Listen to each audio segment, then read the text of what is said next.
Assalamualaikum warahmatullahi wabarakatuh. Di sini kami dari kelompok 1 akan membahas tentang analisis persaingan dalam studi kelayakan bisnis.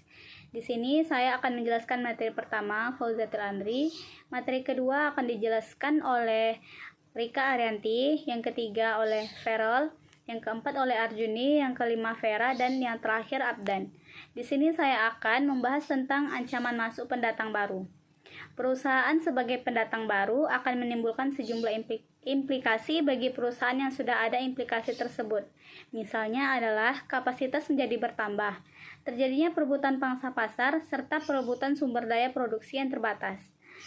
Ada beberapa faktor yang menghambat pendatang baru untuk masuk ke dalam suatu industri, yang sering disebut dengan hambatan masuk. Faktor-faktor tersebut ialah skala ekonomi, diferensial produk, kecukupan modal, biaya peralihan, serta aspek kesaluran distribusi dan peraturan pemerintah. Itu persaingan perusahaan sesama industri. Persaingan dalam industri akan mempengaruhi kebijakan dan kinerja perusahaan.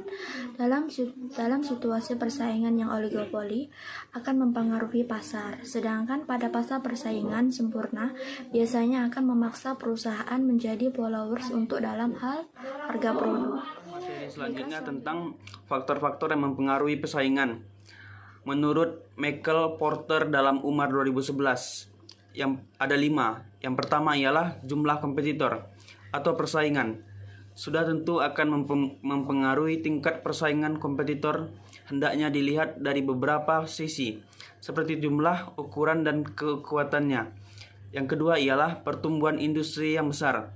Biasanya menyediakan sejumlah peluang bagi perusahaan untuk tumbuh bersama industrinya. Yang ketiga itu ialah produk. Produk hendaknya tidak sekedar menyediakan kebutuhan dasar, tetapi memiliki suatu pembedaan, diferensiasi atau nilai tambah. Yang keempat ialah biaya tetap.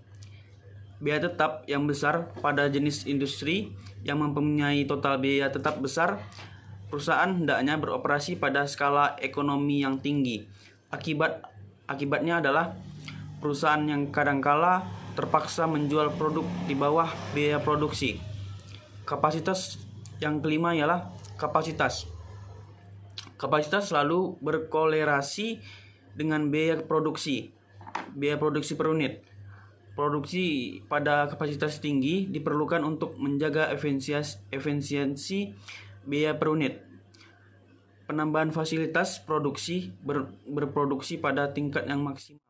Materi yang selanjutnya yaitu ancaman dari produk pengganti. Ancaman dari produk pengganti merupakan barang atau jasa yang dapat menggantikan produk sejenis. Adanya produk atau jasa pengganti akan membatasi jumlah laba potensial yang didapat dari suatu industri.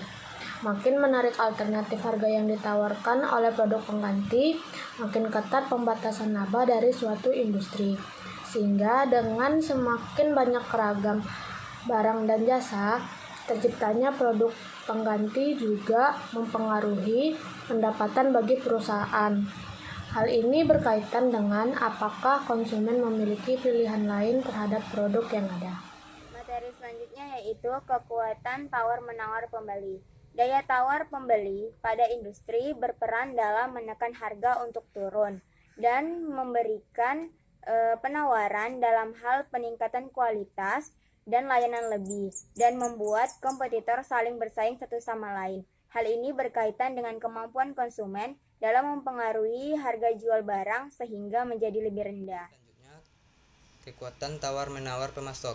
Pemasok dapat menggunakan kekuatan tawar-menawar terhadap pembeli dalam industri dengan cara menaikkan harga atau menurunkan kualitas produk atau jasa yang dibeli. Perusahaan berusaha mendapatkan harga semurah mungkin dengan kualitas yang tinggi. Jika perusahaan memperoleh pemasok yang demikian, maka perusahaan tersebut akan memperoleh kompetisi yang baik dibandingkan dengan pesaing.